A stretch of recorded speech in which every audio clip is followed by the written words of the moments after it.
Je suis très contente d'animer cette session et de plonger dans ce sujet crucial, briser les barrières femmes, leadership dans la prise de décision. C'est un thème qui résonne avec force dans notre société actuelle où l'égalité des genres est non seulement un droit fondamental, mais aussi un vecteur essentiel de progrès. Dans un monde où le rôle des femmes au poste important devient de plus en plus net du point de vue du genre, les femmes franchissent les barrières et apportent des contributions notables dans de divers secteurs. C'est pourquoi aujourd'hui nous allons essayer d'explorer quelques qualités des femmes, les défis auxquels elles sont confrontées, les stratégies visant à promouvoir l'égalité des sexes dans le domaine du leadership, mais aussi en approfondissant l'importance des qualités de leadership des femmes. En fait, la session d'aujourd'hui sera participative. Nous allons tous parler, vu que je sais que je suis en devant des gens qui ont déjà entendu parler du leadership féminin. Et donc, vous avez des notions sur ce sujet-là. Et pour commencer, je vais demander à une personne ou des personnes de nous parler de ce qu'il attend du leadership féminin. On peut demander la parole ou soit on peut définir, on peut envoyer sa définition dans le chat. Personnellement, je pense que le leadership, je dirais, la capacité pour une femme de diriger un groupe un groupe de personnes ou je sais pas comment je vais dire, dans la capacité pour une femme de diriger, c'est ce que j'entends par le leadership féminin. D'accord, merci beaucoup. En tout cas, merci. Une autre personne,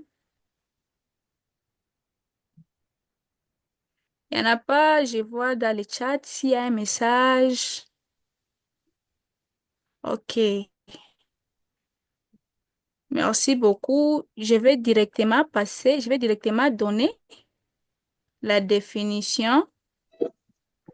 En fait, selon moi, je fais des recherches et puis j'ai défini le leadership comme une capacité à faciliter l'accès des femmes à des fonctions de l'idée, en fait de piloter des projets, manager des équipes et diriger des services. Et ceci fait référence au rôle des femmes en tant que leaders et décisionnaires dans les différents domaines tels que les affaires, la politique, l'éducation et bien d'autres que vous connaissez. Et la notion de leadership féminin, c'est un sujet crucial, un sujet très sensible comme toutes les autres questions qui touchent les genres. Alors, comme vous le savez, et quand on évoque quelque chose, donc, il peut y avoir quelques problèmes. Je voulais demander si vous pouvez me donner quelques mythes et stéréotypes autour du leadership féminin que vous connaissez. Au fait, d'abord, la nature des mythes. C'est souvent des récits traditionnels anciens hein, qui expliquent des phénomènes, des croyances et des valeurs culturelles. Mais dans le contexte du leadership, les mythes peuvent être des idées ou soit des récits qui enracinent la nature des femmes hein, et qui peuvent lui bloquer, qui peuvent lui freiner dans sa façon de diriger. Tandis que les stéréotypes sont des idées préconçues sur la caractéristique et le comportement des femmes leaders. Alors, s'il y a quelqu'un qui connaît quelques mythes ou stéréotypes euh, qui bloquent l'ascension des femmes, peuvent soulever la main, demander la main et les citer ou soit écrire dans les chats. Bienvenue. Je vous ai dit que la session est participative, alors j'aurai besoin de vos interventions aussi. Oui, il y a quelqu'un qui vient d'écrire que les mythes, la place des femmes, la place à la femme, c'est la cuisine. Oui, ça fait partie des mythes. Il y a aussi celui qui vient d'écrire que les femmes sont des êtres faibles, bien sûr. Et on vous écoute. Écrivez dans le chat, s'il vous plaît. Oui, personnellement, je ne sais pas si c'est seulement un mythe, mais je trouve aussi que les femmes ne se soutiennent pas. C'est un mythe et c'est une Euh, réalité pour moi. d'accord, tu as peut-être raison. Tu as peut-être raison, bien sûr, parce que je peux dire à ton idée que c'est quelque chose d'abord qui s'est construit à nous, à nous les femmes, dès le bas âge, disant que les femmes sont faibles. Et nous avons accepté que nous sommes faibles. Et donc, entre nous, on ne se soutient pas. Si c'est vrai, mais c'est une mentalité qui doit changer. Quelques mythes que j'ai essayé de trouver, on dit souvent que les femmes sont faibles. Et ici, je me suis toujours demandé en quoi les femmes sont faibles. Leur manière de réfléchir, à quoi, en fait, je n'ai jamais compris cette situation, le fait qu'on dit que les femmes sont faibles. En tout cas, je n'ai jamais compris. Peut-être que vous allez essayer de me faire comprendre. On dit souvent que les femmes doivent rester toujours à la cuisine. Il y a quelqu'un qui a donné ça. On dit souvent que les femmes doivent rester à la maison et s'occuper des enfants.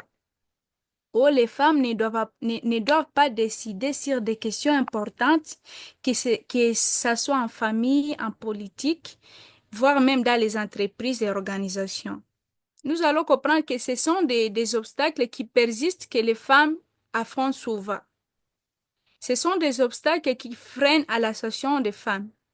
Les stéréotypes du genre, au fait, je peux dire que ce sont des préjugés inconscients qui sont associés souvent au leadership et sans des traits masculins, ce qui peut freiner aussi à l'ascension des femmes. C'est quoi les stéréotypes du genre?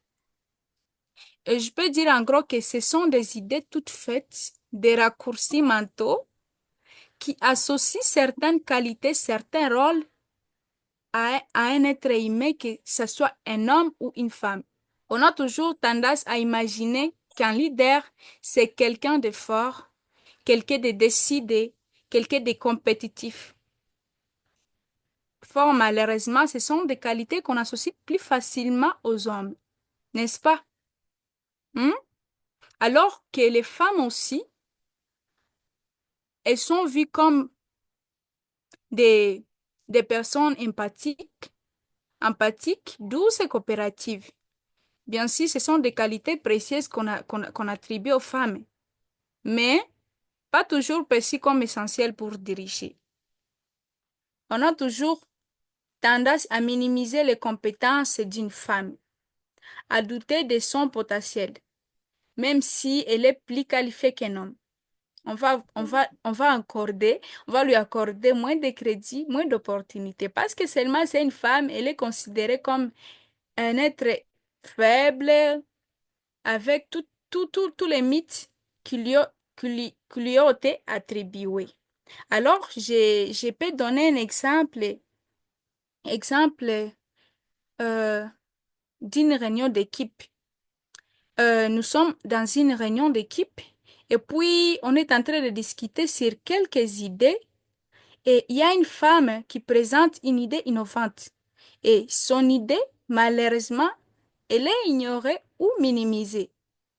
Et puis on continue toujours dans nos discussions et plus tard, il y a un homme de l'équipe qui reprend la même idée de la femme et présente comme si c'était la sienne. Et cette fois-ci, l'idée est saluée et considérée comme brillante. Mais il y a des conséquences réelles. Nous devons savoir qu'il y a des conséquences réelles, des conséquences graves. Et ces conséquences, c'est que cela freine à l'ascension des femmes. Ça les empêche de réaliser leur plein potentiel. Et ça, je peux dire que c'est pas une perte pour la femme seulement, mais c'est une perte pour tout le monde, pour nos entreprises et pour notre société. Mais aussi parmi les mythes, les stéréotypes, les obstacles que les femmes racontent, il y a aussi les manques des modèles. Au fait, l'absence de femmes leaders visibles peut décourager les femmes à poursuivre des carrières ambitieuses. Je peux parler ici. Imaginez, imaginez vous êtes une jeune femme avec plein d'ambition. avec des rêves de carrière pleins dans la tête. Vous regardez toujours autour de vous, dans votre entourage, dans les hautes sphères du pouvoir, dans les conseils d'administration. Vous essayez de voir autour de vous et dans des postes de direction et il y a seulement que des hommes qui occupent des grands postes. Alors, concernant le manque de modèles que je viens de dire ici, les femmes leaders visibles, le manque de modèles de femmes visibles, c'est un peu comme un miroir brisé. Il renvoie à une image déformée de ce qui est possible. Et le fait de manquer de modèles de femmes leaders, il limite l'horizon des possibles. C'est, c'est souvent en voulant voir pourquoi cela arrive, il y a toujours eu des découragements qu'on a déjà constatés. Pourquoi les femmes ne sont pas au poste de direction? Il y a des messages des hommes qui sont toujours jetés en disant, oh, ce n'est pas fait pour les femmes. Ces postes-là, ne, c'est pas pour vous, c'est seulement pour les hommes. Et puis, à ces messages-là, les femmes, euh, ces messages-là peuvent s'aimer les doutes. Ça peut décourager aussi les jeunes femmes. Et malheureusement, vu que les femmes, d'abord, ils sont nés avec, dans des cultures où il y a des mythes, des stéréotypes qui les découragent d'aller très loin. La femme facilement peut se demander pourquoi je vais me battre alors que, bon, je suis découragée, personne qui est derrière moi pour m'encourager. Pourquoi viser si haut? D'ailleurs, personne comme moi n'y est jamais arrivé. Excusez-moi s'il y a des coutures et des couturiers, je peux dire que beaucoup de femmes peuvent s'orienter à la coupe couture, à la beauté et coiffure, vu que souvent ce sont les femmes qui se jettent là-bas. Et pour ce faire, il faudra que ces choses-là puissent cesser. Il faut que les hommes puissent essayer d'encourager les femmes à leur donner aussi des opportunités. Hein. Il faut que les femmes puissent réavoir la confiance à soi. Et cette confiance à soi, il faut que les hommes puissent les booster. Hein. Imaginez, je peux donner aussi un exemple ici, c'est la confiance en soi. Euh, il y a une jeune femme qui est talentueuse, peut-être en slam, mais qui n'a jamais vu des femmes prendre la parole en public ou soit se présenter devant un public avec assurance. Cette femme-là peut hésiter à s'exprimer, à défendre ses idées. Et ce manque de modèles, comme je l'ai dit à haut, c'est un cercle vicieux qui perturbe les inégalités et qui prive les entreprises, notre société, des talents précieux. Parce qu'on ne sait pas voir, on ne sait pas voir les talents des femmes, on ne sait pas voir les potentiels des femmes. Parce qu'elles sont d'abord considérées comme des êtres faibles et qui ne savent pas réfléchir, qui ne savent pas décider. Alors, il serait très essentiel de briser ce cercle, de rendre les femmes leaders plus visibles, de montrer aussi aux jeunes femmes, des adolescents d'ailleurs, que tout est possible, qu'ils ont leur place au sommet. Mais aussi, on nous a parlé, et parmi les mythes, j'ai soulevé que les femmes n'ont pas toujours la possibilité de décider sur des questions importantes, que ce soit en famille, en politique, et bon, qu'est-ce qui doit rester aussi à la maison et s'occuper de leurs enfants. Il y a, bien sûr, je ne dis pas il y a pas de femmes qui travaillent, non. Pour gérer l'équilibre travail-vie personnelle, c'est un peu compliqué. Il y a la responsabilité familiale et les normes sociales qui ont toujours pesé sur les femmes et qui rendent difficile la conciliation entre vie professionnelle et vie privée. Ici, je peux donner, je suis toujours dans les obstacles, les mythes qui empêchent l'ascension des femmes. Je peux donner un exemple d'un acrobate qui cherche à maintenir l'harmonie entre sa vie professionnelle et sa vie privée. Pour les femmes, hein, cette situation a toujours été souvent un peu compliquée. Les responsabilités familiales, je suis en train de parler surtout aux hommes qui condamnent les femmes. J'espère que vous me captez bien. En fait, les responsabilités de la famille, les normes sociales, ça pèse, ça comme des poids à leurs pieds. On attend d'elles, on a toujours attendu des femmes qu'elles soient en fait des professionnels accomplis, mais aussi des mères exemplaires, des partenaires attentionnés. Et trop souvent, les femmes elles-mêmes s'imposent des exigences démesurées. Et tout ça, ça peut faire quoi? Ça peut les conduire à l'épuisement. Alors, pour garder l'équilibre du travail, vie professionnelle, personnelle, euh, je peux dire que ce n'est pas seulement une question d'organisation, c'est aussi un véritable défi que les femmes combattent tous les jours. Et tout ça, ça freine à l'ascension des femmes. Ça les empêche à réaliser leur potentiel. Et ici, je peux dire qu'il serait très essentiel de repasser, de favoriser la flexibilité, de partager aussi équitablement les responsabilités familiales. À vous, les jeunes qui vont bientôt se marier, c'est votre message. Il faut que vous partagez équitablement les responsabilités de la famille. Car je peux dire que ce n'est pas, c'est une question de justice, mais aussi de performance. On doit se soutenir entre nous. OK? Vu qu'on veut de partager, je vais lire et je vais vous demander d'écrire dans le chat des conséquences des mythes que vous connaissez ou soit des stéréotypes que vous connaissez qui continuent à ronger notre société. Ici, premièrement, je parlais que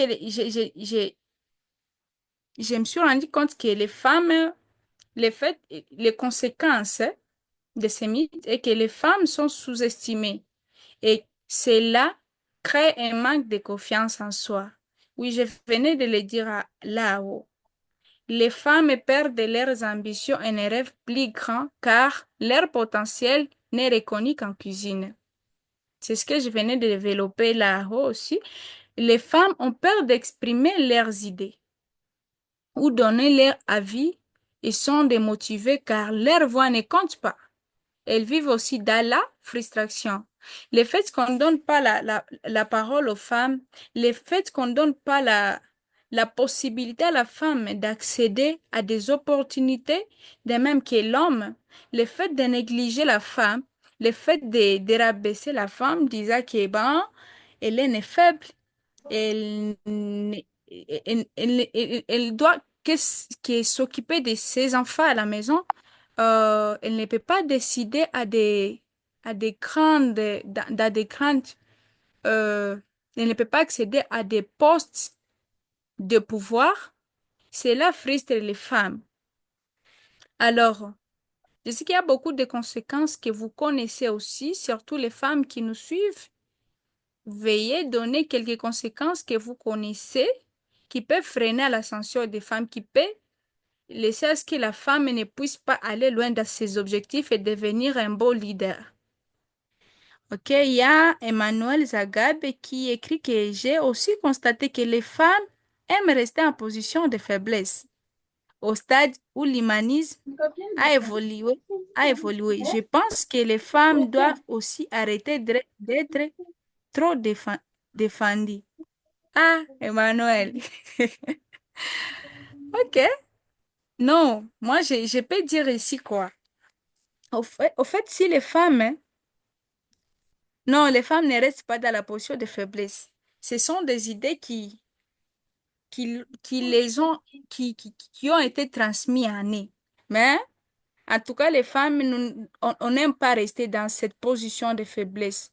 C'est juste quelque chose qui nous a été attribué. Et pour s'en sortir, c'est un peu compliqué. S'il y a quelqu'un qui peut me compléter à cette question, n'a qu'à soulever la main. Il y a aussi les manques, il y a aussi les manques de confiance en soi.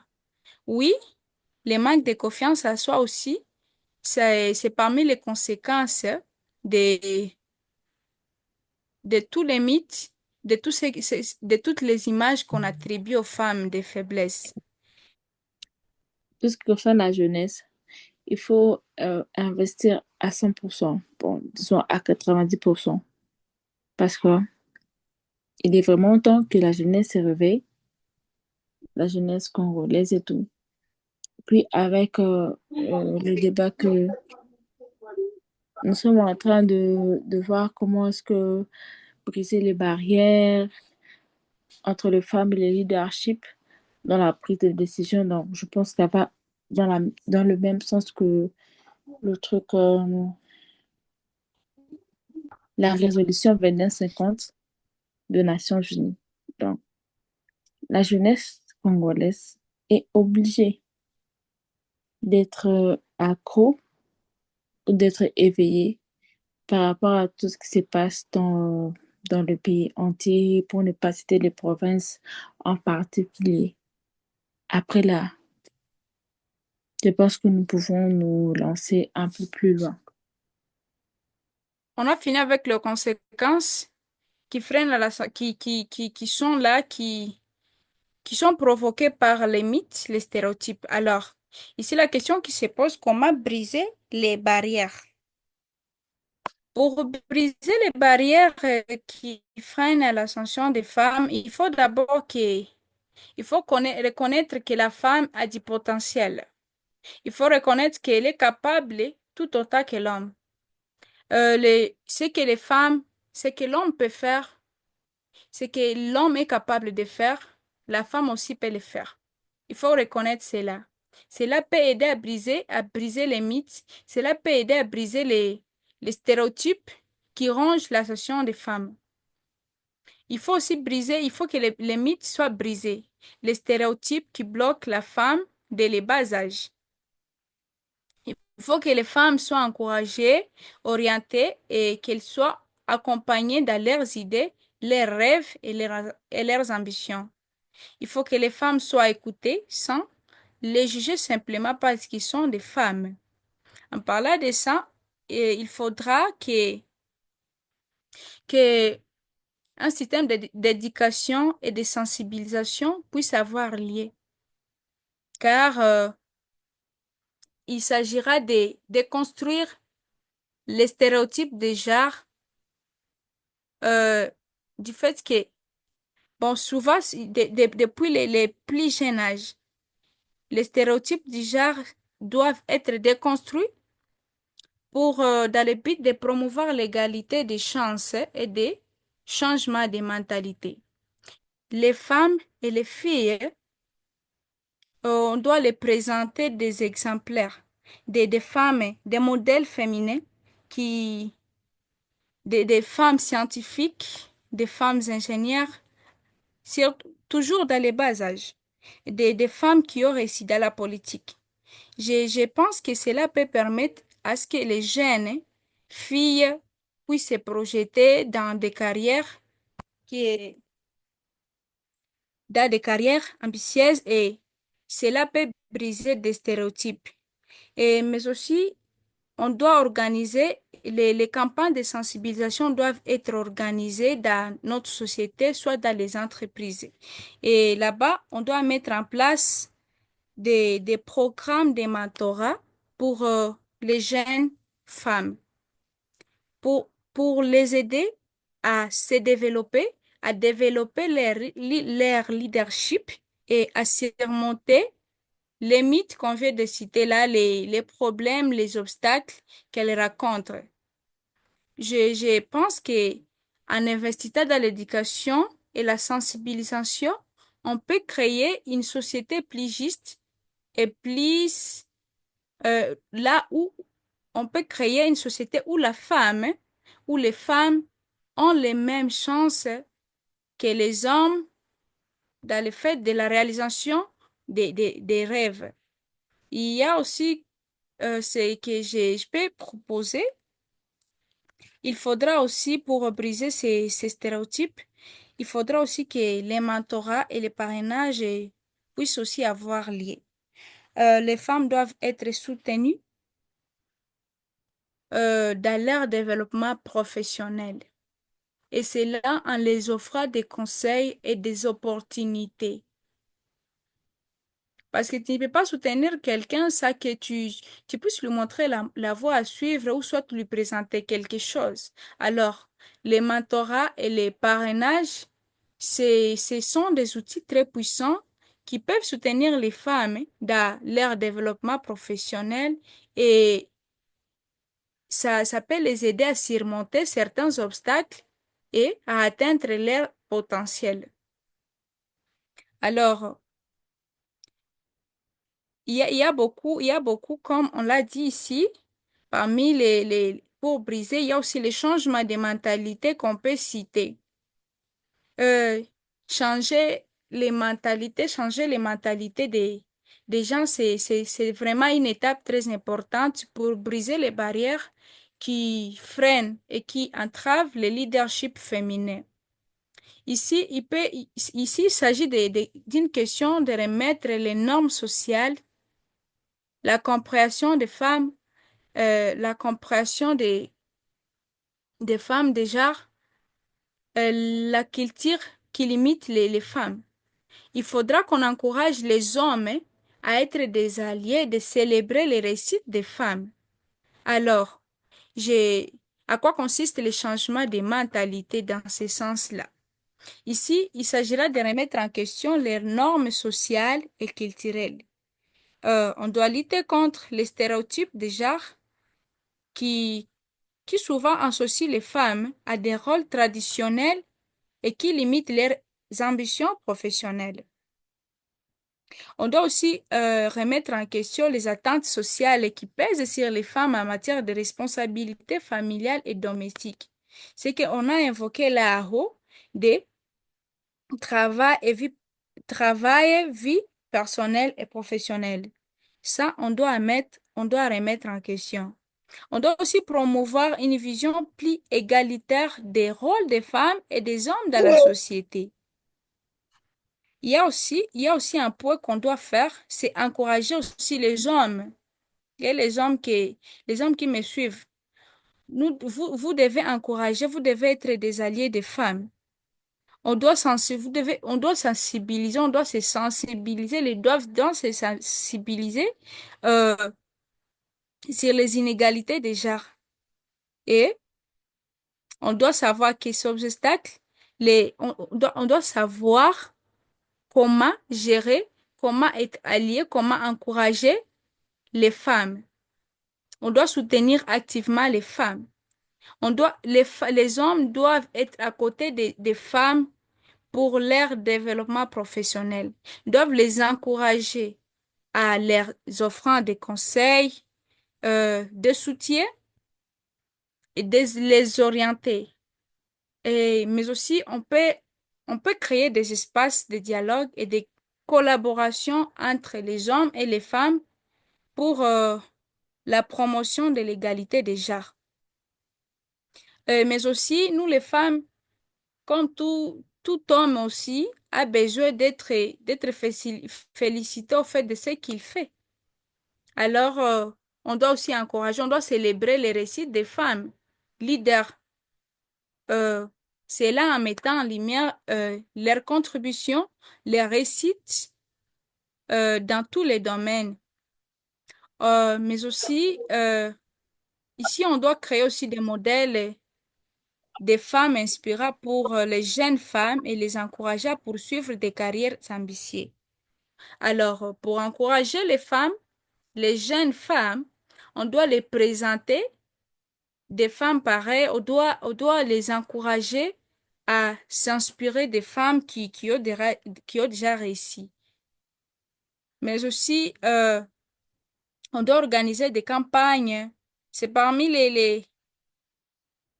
c'est parmi les solutions pour briser les stéréotypes. On doit aussi organiser des sensibilisations sur la lutte contre les stéréotypes de genre.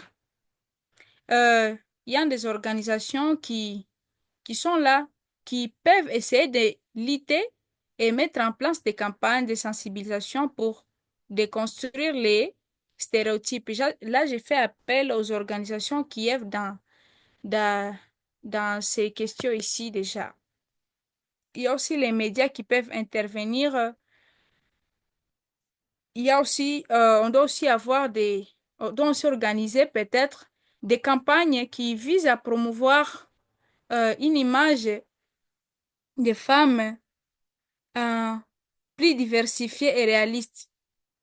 On doit aussi créer des raisons de soutien entre femmes et hommes. Je pense, à combinant toutes les stratégies et toutes les façons de briser les stéréotypes, on peut créer un environnement plus équitable où les femmes ont les mêmes chances que les hommes euh, pour, dans le but de contribuer pleinement au monde du travail et dans le domaine du leadership féminin. Alors, pour briser les barrières qui entravent l'accès des femmes au poste de leadership, euh, il faut qu'on construise, c'est un tap, c'est un impératif pour construire un avenir plus équitable et plus prospère. Je peux dire que c'est un défi qui est collectif, qui nécessite l'engagement de tous les acteurs de la société. Et le leadership et la confiance à soi sont des sujets clés pour réussir dans la vie personnelle et professionnelle. Chères femmes, on a toujours dit qu'on n'est pas leader, mais on le devient. Et si on peut laisser aussi la possibilité des femmes, la possibilité de s'épanouir, on peut donner aussi aux femmes la possibilité de s'épanouir et d'évoluer dans des entreprises, dans des sociétés, sera très naturellement plus facile de faire émerger des talents de leaders chez les femmes. Ici, je peux dire que un leader repose sur deux conditions, les émotions et la situation. Alors, un leader, c'est une personne capable d'exprimer ses émotions, de faire quoi? De construire une relation de confiance et de donner envie d'être suivi. C'est ça un leader. La situation, bien sûr, ça peut dépendre du contexte et souvent, c'est un leader. On connaît un leader quand tout va bien et quand tout ne va pas bien. Ça dépend du contexte. Alors, un leader doit ainsi être capable de mener ses troupes dans des difficultés et de motiver et de rassembler les gens autour d'un but commun. Les hommes, quand vous vous appelez des leaders, vous devez veiller à tout ça. Alors, en conclusion, je peux dire que le leadership désigne la capacité à inspirer la confiance, à guider et à influencer les autres pour un changement positif. Ici, donc, et la femme et l'homme, du moment où il est à mesure de créer un changement positif, elle peut être considérée comme un leader. Cependant, les stéréotypes et mythes qui infectent la femme euh, l'empêchent de s'épanouir et de se développer au même titre que l'homme, d'où la nécessité de parler de leadership féminin est très exigeante. Alors, j'ai toujours dit que, d'ailleurs, le leadership n'est pas jarré. Un leader, c'est un leader. Et donc, pour finir, je peux dire qu'un leader, c'est un leader si une fois, il ou elle il est capable de créer un changement positif. Et pour finir, je vais appeler les femmes de ne pas se laisser faire par les mythes, par les stéréotypes, par tout ce qui se passe autour des femmes, tout ce qui se passe autour de nous. Nous devons nous encourager, nous devons savoir, nous devons connaître notre potentiel, nous devons connaître notre identité. Nous devons nous connaître, nous devons nous cultiver pour prouver à ce que nous aussi, nous ne sommes pas faibles. Nous sommes aussi capables de faire les mêmes choses que les hommes sont capables de faire. Nous sommes capables d'occuper et de diriger bien des organisations, de, d'accompagner même les hommes, de les conseiller même. C'est pas seulement que les hommes doivent conseiller seulement les femmes. Non, nous aussi, nous sommes capables de le faire. Car un leader, c'est un leader où qu'il soit. Et, j'ai, et pour finir, je vous encourage tous de nous soutenir, de soutenir les femmes, d'être là pour elles lorsqu'elles demandent des conseils. Il ne faut pas directement les juger.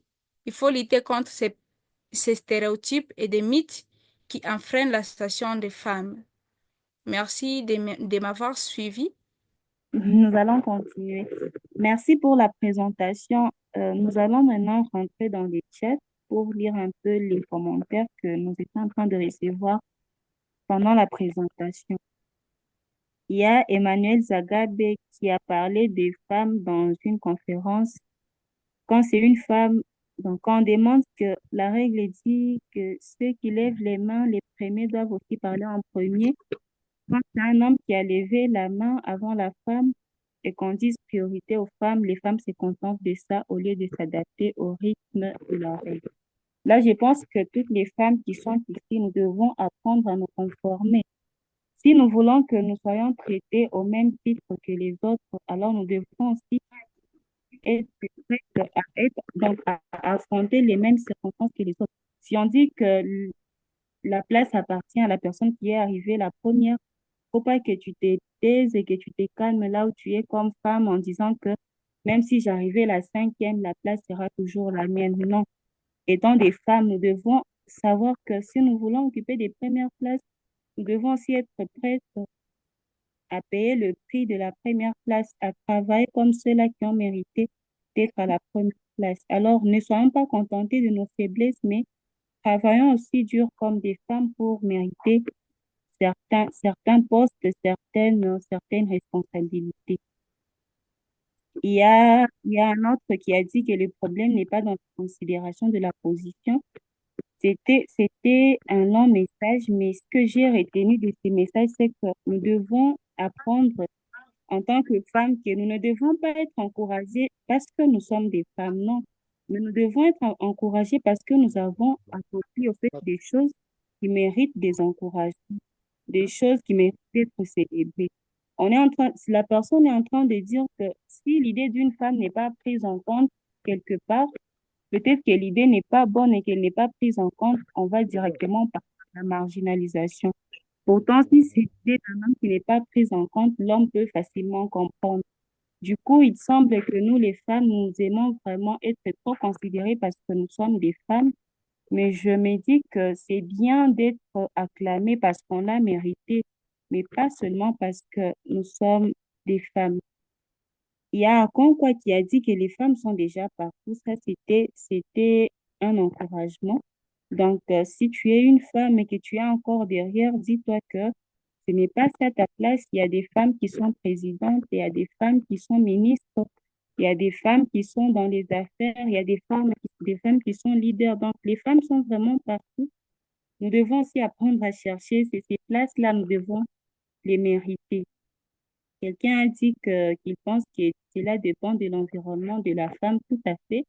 L'environnement a toujours eu un effet sur ce que nous sommes, sur ce que nous pouvons refléter dans la communauté, mais toutefois, bien qu'évoluant dans un environnement qui ne nous permet pas d'évoluer, en tant que femme, nous devons savoir nous cultiver. Nous sommes aussi quelque part responsables de ces mépris que nous subissons parce que nous nous sommes aussi mis à cette position de faiblesse où nous croyons que tout va nous retrouver là que nous nous trouvons. Donc, nous n'allons pas faire des efforts, mais tout va nous retrouver parce que nous sommes des femmes. Mais apprenons aussi à travailler comme des femmes. Apprenons à faire mieux, apprenons à donner de notre mieux pour mériter certaines choses, comme je les disais. Emmanuel a dit actuellement, j'ai vu beaucoup de foyers qui sont aidés par des femmes financièrement. Il était juste en train de dire que mettre la femme à côté, c'est négliger toute une grande force des talents et des compétences. Donc, dans ce message d'Emmanuel, il était juste en train d'encourager ceux-là qui acceptent quand même la force de la femme, parce que la femme, elle a du potentiel, elle peut aussi couvrir plusieurs choses. Julien a dit il faut sensibiliser les hommes sur la masculinité positive et sensibiliser les femmes dans leurs initiatives. Oui, mais en tant que femme, qu'est-ce que nous faisons d'abord comme initiative? C'est vrai qu'il faut nous encourager. C'est vrai aussi que il faut nous encourager et nous sensibiliser. Mais on va d'abord encourager ce que nous avons commencé. Alors, si vous êtes une femme et que vous nous suivez ce soir, rassurez-vous que vous faites déjà quelque chose qui mérite des encouragements. Rassurez-vous que vous faites déjà quelque chose qui mérite d'être applaudi. Ne restez pas là en train de croiser les bras et attendre qu'on vienne vous jeter des fleurs. Non. C'est bien de nous encourager, c'est bien qu'on sensibilise, mais est-ce que nous prenons même au sérieux ce qu'on nous apprend? Depuis ce mois de mars, on est en train de parler de plusieurs choses, alors c'est à nous de nous évaluer.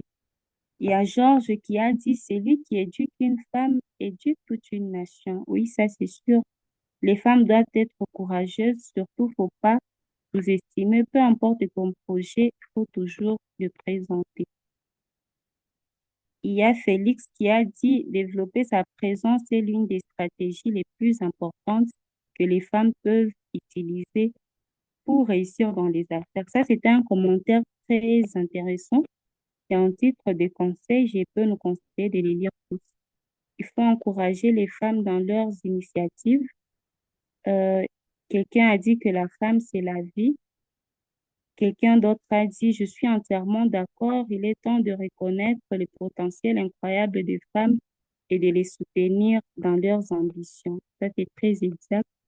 Bravo les femmes, faisons entendre nos voix partout, allez de l'avant. Merci beaucoup.